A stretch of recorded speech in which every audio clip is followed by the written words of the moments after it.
اعوذ باللہ من الشیطان الرجیم بسم اللہ الرحمن الرحیم اللہم صلی علی محمد و علی آل محمد۔ اللہ جل شانہ کا بے حساب کرم احسان اس ذات کا کہ جس نے ایک دفعہ پھر قرآن مجید سمجھنے کے لیے یہاں پہ ہمیں اکٹھا کر دیا۔ آج ہم انشاءاللہ چوتھے پارے کی ابتدا کریں گے اللہ کا نام لے کر۔ الحمدللہ قرآن پڑھتے ہوئے ایک بات جو بالکل بڑی واضح طور پہ انسان کو سمجھ آتی ہے، جیسے جیسے انشاءاللہ آگے پڑھتے جائیں گے یہ بات آپ کو بھی مجھے بھی سمجھ آ جائے گی کہ قرآن کی سمجھ انسان کو تب آتی ہے جب اس کے پاس سمجھنے کا صرف اور صرف ایک مقصد ہو، صرف ایک مقصد۔ وہ کیا ہے کہ اس قرآن کو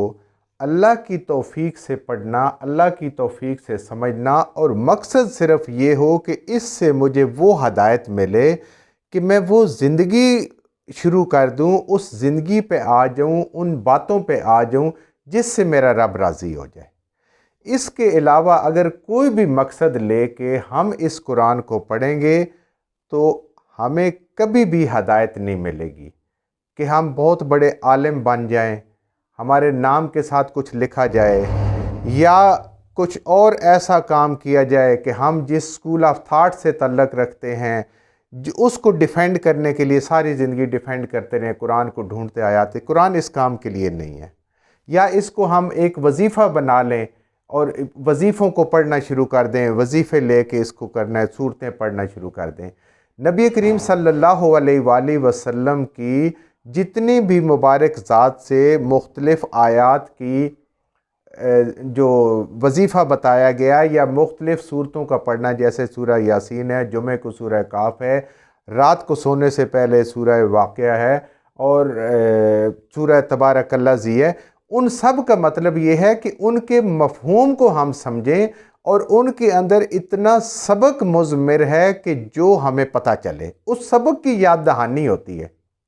جیسے جس سبق کی سب سے زیادہ یاد دہانی کی ضرورت ہوتی ہے وہ ہم ہر رکعت میں پڑھتے ہیں، وہ ہے سورہ فاتحہ۔ دعاؤں کے بعد ایاک نعبد و ایاک نستعین، اے اللہ ہم تیری ہی عبادت کرتے ہیں، صرف اور صرف تیری عبادت کرتے ہیں اور تجھ سے ہی مدد مانگتے ہیں، یہ اور ہمیں صراط مستقیم پہ ہدایت نصیب فرما،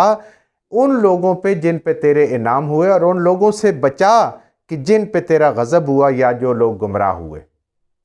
اب یہ ضرورت ہماری دعا کی اتنی ہے کہ 19 فرض ہم ایک دن میں پڑھتے ہیں، ان 19 فرائض میں ہر وقت ہمیں اللہ سے یہ دعا مانگنی پڑتی ہے، ہدایت کی، صراط مستقیم پہ، اللہ کے ساتھ جو وعدے کرتے ہیں ان کی ساری۔ تو ایسے ہی بیان ہی قرآن ہے کہ اس کو جب ہم پڑھیں گے اس نیت سے کہ یا اللہ ہمیں اپنے لیے ہدایت چاہیے، ہم ہدایت کے محتاج ہیں، اور تیری اس کتاب کے اندر ہدایت موجود ہے، یہ کتاب نور ہدایت ہے، اللہ ہمیں اس نور ہدایت سے ہمارے بھی سینوں کو، ہمارے بھی دلوں کو منور فرما دے، روشن فرما دے، ہمارے دلوں میں بھی اس کی تعلیم کو اتار دے، ہمارے گھروں میں کی بھی اس کو تعلیم کو اتار دے۔ یہ ہم انشاءاللہ وقتاً فوقتاً اپنا سبق یاد کرتے رہیں گے، اور یہ بات کسی انسان کی کہی نہیں ہے، یہ بات اللہ کی ذات اپنے اس قرآن میں بار بار آگے جیسے ہم جائیں گے تو ہمیں یہ بات نظر آئے گی کہ قرآن کو صرف اور صرف ہدایت کے لیے اور نصیحت کے لیے پڑھنا ہے کہ میری گزری ہوئی زندگی میں جو کمی تھی وہ آنے والی زندگی میں نہ ہو، اور جہاں مجھ سے غلطیاں ہوئیں گے میں اپنے رب سے معافی مانگوں اور آئندہ اسی سے بچنے کی توفیق مانگوں، اور کوئی توفیق دینے والا نہیں ہے۔ تو قرآن پڑھنے کا مقصد صرف اور صرف یہ ہے، اس کے علاوہ اور کچھ بھی نہیں ہے، نہ کوئی اپنے علم کی بات ہے، نہ کوئی اپنے کسی گروہ کے کسی کو ڈیفینڈ کرنے کی بات ہے، کچھ بھی نہیں ہے۔ یہ ہدایت مل گئی تو یہ دنیا بھی کامیاب ہے اور آخرت میں بھی کامیاب ہے۔ دنیا کی کامیابی ہے کہ انسان کا دل مطمئن ہو جاتا ہے، اطمینان سے زندگی گزرتی ہے، خواہ وہ کسی بھی حال میں رکھے اللہ تعالیٰ اس کو، وہ اس پہ راضی ہوتا ہے، اور آخرت کی کامیابی ہے تو بہت بڑی کامیابی ہے۔ آج ہم جس آیت سے ابتدا کرنے جا رہے ہیں اپنے سبق کا، یہ بھی انسان کے اعمال کے حساب سے اس کے درجات کے لیے بہت ہی اہم ترین آیات میں سے ایک آیت ہے کہ سب سے پہلے یہ انسان سمجھے کہ نیکی ہوتی کیا ہے، اور پھر اس کے بعد اس کو حاصل کیسے کرنا ہے، اور اس کے درجات کو کیسے پہنچنا ہے۔ ہر کام کے جتنے دین میں ہم کام کرتے ہیں، جیسے یہ قرآن کا پڑھنا پڑھانا، سیکھنا سکھانا اور باقی عبادات کرتے ہیں، اس میں ایک اس کی معراج ہوتی ہے اس عبادت کی اور اس کام کی اور اس عمل کی، اور ایک وہ ہوتا ہے کہ جیسے فرض کے درجے میں کہ جی فرض پورا ہو گیا ہمارا، اب ہمارے اوپر فرض کی پکڑ نہیں ہے، لیکن اس کے اندر درجات نہیں ہوتے۔ یہ انسان کی اپنی خلوص، اپنی محنت ہوتی ہے کہ وہ اس کو اس درجے تک لے جائے کہ یہ رب بھی خوش ہو جائے اور نبی کریم صلی اللہ علیہ وسلم کے صحیح بالکل طریقے کے مطابق انسان کے اعمال ہو جائیں۔ اعوذ باللہ من الشیطان الرجیم، بسم اللہ الرحمن الرحیم، لن تنالوا البر حتی تنفقوا مما تحبون وما تنفقوا من شیء فإن اللہ بہ علیم۔ لن تنالوا البر، بر کہتے ہیں نیکی کو۔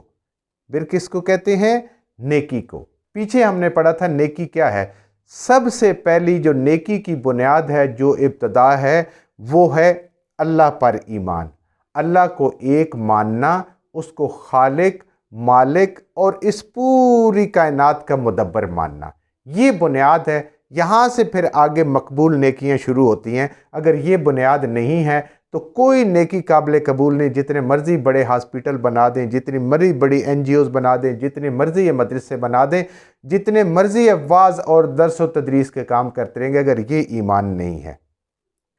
اس کے بعد پیچھے ہم نے کیا پڑھا تھا؟ نیکی یہ ہے کہ انسان یوم آخرت پہ پورا پورا ایمان ہو کہ اس زندگی کے بعد ایک اور زندگی ہے، اللہ تعالی ہمیں دوبارہ زندگی عطا فرمائیں گے، اور اس زندگی کے اندر، دنیا کے اندر رہتے ہوئے جتنے اعمال ہم نے کیے ہیں ان سب کی جواب دہی کرنی ہے ہمارے رب نے ہم سے کہ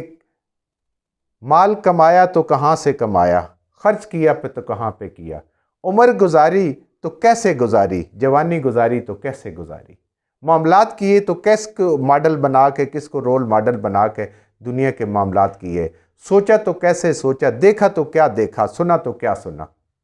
کیا ان حرام چیزوں کو دیکھا جس سے اللہ نے منع فرمایا؟ کیا ان حرام چیزوں کو سنا کہ جس سے اللہ نے منع فرمایا؟ یا ان ساری چیزوں سے بچ کے صرف حلال کام کیے ہیں، حرام کام سے بچتے رہے ہیں؟ تو یہ یوم آخرت ہے۔ اس کے بعد اللہ کے فرشتوں پہ ایمان لانا، یہ انسان کی نیکیوں میں سے ایک نیکی ہے۔ اللہ کی اتاری ہوئی کتابوں پہ ایمان لانا اور اللہ کے تمام انبیاء پہ ایمان لانا، یہ نیکی ہے۔ پیچھے ہم نے پڑھا تھا سورہ بقرہ میں، اگر ہمیں یاد ہے تو۔ اور یہ جو ترتیب دوسری ہے کہ فرشتے ہیں، فرشتوں کے ذریعے سے اللہ نے کتابیں اتاری ہیں اور ان کتابوں کو انبیاء پہ اتارا گیا اور انبیاء نے ان کی ہمیں تعلیم فرمائی، یہ نیکی ہے، یہ ہے نیکی۔ اب نیکی کی حقیقت جب انسان سمجھتا ہے کہ وہ جو ہے نیکی، لن تنالوا البر حتی تنفقوا، تم ہرگز نیکی کی روح کو نہیں پا سکتے ہو یا نیکی کی اس چوٹی کو نہیں پا سکتے ہو جس کو اللہ چاہتا ہے۔ یعنی نیکی کا حقیقت یہ ہے کہ نیکی کی حقیقت کو سمجھیں، اس کے خیر اور اس احسان کے درجہ کمال کو پہنچیں جس میں اللہ کی مکمل رضا ہو اور انسان کا پورا خلوص اس میں شامل ہو، تو وہ نیکی، اس پہ انسان اللہ کی رحمت کا مستحق ہوتا ہے۔ اور نیکی کرتے ہوئے یہ پورے کا پورا یقین ہو کہ یا اللہ میں نے اس نیکی کا اجر آخرت میں تجھ سے لینا ہے، دنیا میں مجھے اس کی کوئی طلب نہیں ہے، لوگوں کو پتہ چلے یا نہ چلے، آپ کو پتہ ہونا چاہیے اور آپ سے ہی میں نے اجر لینا ہے۔ اب کون سی نیکی ہے؟ تم ہرگز نیکی کو نہیں پہنچ سکو گے حتی تنفقوا، یہاں تک کہ تم خرچ کرے، مما تحبون، جس چیز سے تم شدید محبت رکھتے ہو، جو تمہیں بہت پسند ہے، اس کو اللہ کی راستے میں اگر قربان کرو گے تو پھر تم خیر اور احسان کے درجہ کمال کو پہنچو گے، پھر تم رب کی رضا کو لے لو گے۔ اگر اس سے کم درجے میں ہے تو پھر آگے اسی آیت میں انشاءاللہ ہم وہ بھی دیکھتے ہیں کیا ہے۔ جب یہ آیت اتری صحابہ کرام میں تو سیدنا ابو طلحہ رضی اللہ تعالی عنہ نے، انصاری تھے، نبی کریم صلی اللہ علیہ وآلہ وسلم کے پاس تشریف لائے اور آپ نے کہا کہ مجھے اپنے سارے مال و متاع سے سب سے عزیز ایک باغ ہے جس کی کھجوروں کا باغ ہے اور وہ خوب پھل دیتا ہے اور میری رہائش بھی اسی کے اندر ہے، میں چاہتا ہوں کہ وہ اللہ کے راستے میں دے دوں۔ نبی کریم صلی اللہ علیہ وآلہ وسلم کے چہرے پہ مسکراہٹ آ گئی۔ آپ نے کہا بالکل اس کو اللہ کے راستے میں دے دے۔ انہوں نے کہا کہ اے اللہ کے نبی صلی اللہ علیہ وآلہ وسلم، یہ میں نے آپ کے حوالے کیا، آپ اس کو جہاں چاہیں استعمال کریں۔ نبی کریم صلی اللہ علیہ وآلہ وسلم نے فرمایا اس باغ کو اپنے رشتہ داروں میں تقسیم کر دیں۔ نہ اپنے لیے رکھا نہ بیت المال کے لیے رکھا۔ یہاں پہ علماء فرماتے ہیں کہ ہمیں یہ سمجھایا گیا ہے کہ ہم دوسروں کے ساتھ تو نیکی کر لیتے ہیں، لیکن اپنے رشتہ داروں کے ساتھ بڑی مشکلات ہوتی ہیں نیکیاں کرنے میں۔ ان کے ساتھ ہمارے بہت سارے مسائل ہوتی ہیں، بہت ساری چیزیں ہوتی ہیں، وابستہ ہوتی ہیں۔ ہم ادھر نیکی نہیں کرتے لیکن اس سے آگے بڑھ کے کر دیتے ہیں۔ تو یہاں یہ سبق سکھایا گیا ہے کہ اگر کوئی مستحق ہے، کوئی ضرورت مند ہے، تو سب سے زیادہ پسندیدہ نیکی اللہ کے ہاں یہ ہے کہ قریب ترین جو عزیز رشتہ دار ہے اس کے اوپر احسان کیا جائے، تو پھر اللہ کو پسند ہوگا۔ اپنے دل پہ جبر کر کے کہ زندگی میں اس نے میرے ساتھ کبھی کوئی زیادتی کی ہوگی، زندگی میں کبھی اس نے مجھے برا بھلا کہا ہوگا، زندگی میں کبھی اس نے مجھے کسی کام سے نہ کیا ہوگا، یا میں ضرورت مند تھا اس نے نہ کیا، آج میرے پاس آ گیا، تو وہ آپ صلی اللہ علیہ وآلہ وسلم نے تقسیم کر دیا۔ اور جس وقت وہ واپس گئے باغ میں اپنے بیوی کو اور بچوں کو وہاں سے بلانے کے لیے، تو وہ باغ کے اندر داخل نہیں ہوئے، باغ سے باہر سے انہوں نے آواز دی اپنی گھر والی کو اور کہا کہ باغ سے باہر آ جائیں، بچوں کو لے کر، اور جو سامان کچھ ہے تھوڑا بہت ہی وہ تو رکھتے تھے، ہماری طرح گھر بھرے ہوئے تو نہیں کرتے تھے نا، وہ اس کو لے کر انہوں نے پوچھا کہ کیا وجہ ہے، کیوں آپ یہ کہہ رہے ہیں؟ تو حضرت طلحہ رضی اللہ تعالی عنہ نے فرمایا کہ میں نے اس باغ کو، نبی کریم صلی اللہ علیہ وسلم نے جب یہ آیت سنائی، میں نے اس کو سمجھا تو اس باغ کو میں نے اللہ کے حوالے کر دیا، نبی کریم صلی اللہ علیہ وسلم کو دے دیا، اور انہوں نے کہا اس کو اپنے رشتہ داروں میں تقسیم کر دیں۔ تو وہ یہ کہتی ہوئی باغ سے باہر آ گئیں۔ دیکھیں صحابیہ بھی کیسی ہوتی ہیں ایمان والے رضی اللہ تعالی عنہ، کہ انہوں نے کہا کہ اے ابو طلحہ، آپ نے، اے سیدنا طلحہ، آپ نے بہت ہی بہترین سودا کیا ہے۔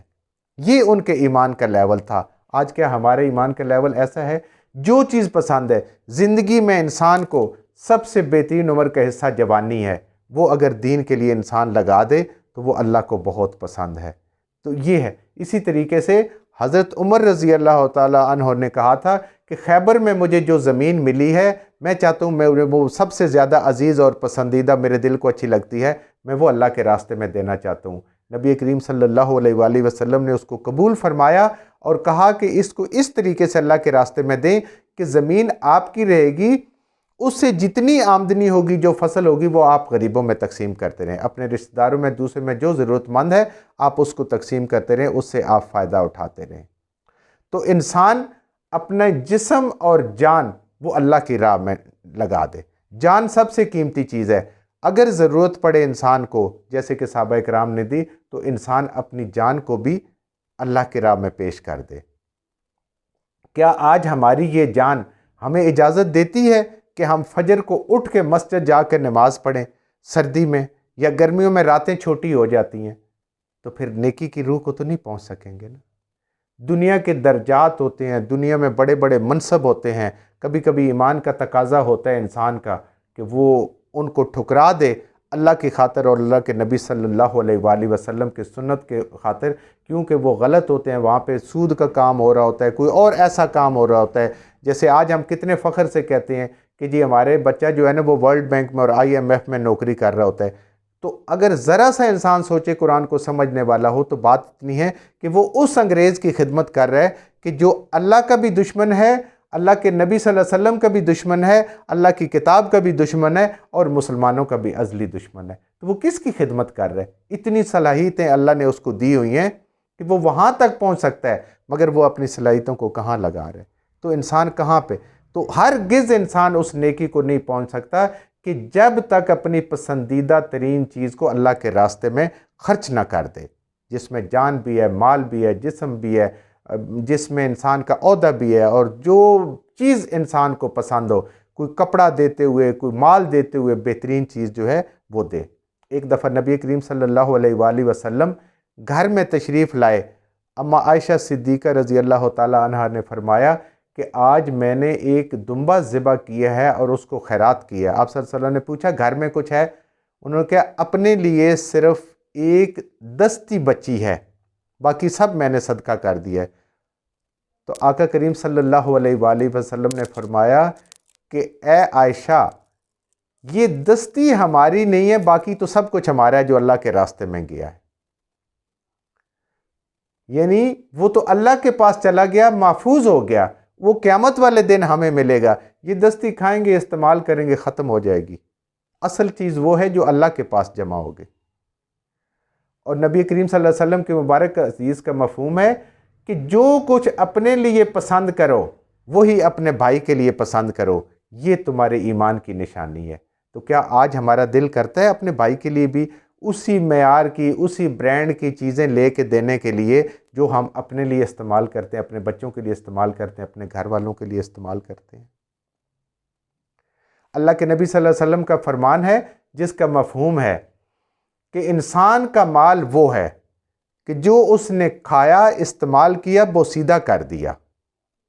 یا جو اس نے اللہ کے راستے میں دیا اور وہ قیامت والے دن اس کو اللہ تعالیٰ جو ہے وہ بڑھا چڑھا کے کتنا خلوص کے ساتھ دیا ہوا ہے اس کو دے دیں گے۔ باقی جو پڑا ہوا مال ہے وہ تو وارثوں کا ہے، اگلی سانس نہیں آئے گی مال تقسیم ہو جائیں گے، لیکن جو آخرت میں ذخیرہ کیا ہوا ہے وہ مال آئے گا۔ تو اگر بہترین چیز دی ہوگی، بہترین بیج ڈالا ہوا ہوگا تو بہترین فصل ہوگے گی، بہترین چیزیں ملیں گی۔ اگر گھٹیا بیج ڈالا ہوا ہوگا تو پھر جھاڑ جھنکاڑ ہی ملے گا۔ یہ اللہ کی ذات ہمیں یہاں پہ فرما رہی ہے کہ تم اپنی عزیز ترین، پسندیدہ چیز ترین اگر اللہ کی راہ میں خرچ کرو گے تو تمہیں نیکی کی حقیقت سمجھ آ جائے گی، نیکی کے معراج کو پالو گے۔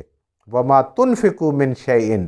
اور اگر تم خرچ کرو کچھ بھی چیز، فَإِنَّ اللَّهَ، تو پس بے شک اللہ بِهِ علیم، اس کو جانتا ہے۔ کم تر درجے کی بھی کرو گے وہ بھی اللہ لے گا، لیکن اس کا پھر جو اجر ہوگا، جو معیار ہوگا، جو اس کی واپسی ہوگی، جو بدلہ ہوگا اللہ کی طرف سے، وہ پھر ایک وہی بات ہے کہ فرض پورا کرنے کے درجے میں یا کسی کی ضرورت پوری کرنے کے درجے میں، یعنی انسان استعمال شدہ چیزیں بھی کئی دفعہ دے دیتا ہے، کسی کی ضرورت پوری ہو جاتی ہے، لیکن وہ نیکی کی روح کو نہیں پہنچ سکتا، یا اس نے اصل حقیقت میں نیکی کو نہیں ہے۔ کیا ہے انسان کی؟ اگر تھوڑا سا اس کو ہم اور سمجھنے کے لیے بات کریں کہ ایک دسترخوان پہ کچھ لوگ بیٹھے ہوئے ہیں، جان پہچان والے بھی ہو سکتے ہیں، تو انسان کو کوئی چیز پسند ہوتی ہے، وہ سامنے آتی ہے، کوئی پیس ہوتا ہے، کوئی روسٹ ہوتا ہے، کوئی اور چیز ہوتی ہے، کوئی کھانے کی چیز ہوتی ہے، کوئی میٹھی چیز ہوتی ہے، تو انسان کیا کرتا ہے؟ اگر یہ دل میں خیال آ جاتا ہے کہ ہو سکتا ہے یہ کسی اور کو بھی پسند ہو، میں اس کو چھوڑ دیتا ہوں، میں ویسے کوئی اور چیز کھا لیتا ہوں، ہو سکتا ہے کسی اور کو پسند۔ یہ ہے نیکی، نہ کہ سب سے پہلے وہ اپنے لیے ڈال لی اور دوسرے کسی کو پسند ہے یا نہیں ہے وہ دیکھتا رہ گیا کیونکہ موقع آپ کو پہلے ملا۔ تو یہ ایک ایک چیز میں کہیں پہ بھی آپ جا رہے ہوتے ہیں، آج کل تو بہت ہوتا ہے، ایک گاڑی دوسری گاڑی کو راستہ نہیں دیتی۔ اگر انسان کے ذہن میں یہ آ جائے کہ میرے پاس تو الحمدللہ کوئی مجبوری نہیں ہے، میں تو آرام سے اپنے کام میں جا رہا ہوں، ٹائم بھی ہے، ہو سکتا ہے اس کے ساتھ کوئی مسئلہ ہو، کوئی مریض ہو، کوئی اور کسی ضروری کام سے جا رہے ہو، آپ اپنا تھوڑا سا پیچھے ہٹ کے اس کو راستہ دے دیتے ہیں۔ یہ ہوتی ہے نیکی اس وقت، بجائے اس کے کہ بڑھ چڑھ کے کرنے کے۔ تو یہ انسان کو قدم قدم پہ مواقع ملتے ہیں، قدم قدم پہ، لیکن جتنی بڑی قربانی انسان کرے گا، جتنے خلوص سے کرے گا، اللہ اس کو اتنی پسند کرے گا۔ جو کچھ ہم نے صحیح صحیح پڑھا اللہ ہمارے ذہنوں میں، دلوں میں بٹھا دیں، جہاں جہاں پڑھتے ہوئے بولتے ہیں ہم سے غلطیاں ہو گئی، اللہ ہمیں معاف فرما دے، اور ان غلط باتوں کو ہمارے ذہنوں سے، دلوں سے اللہ کی ذات نکال دے۔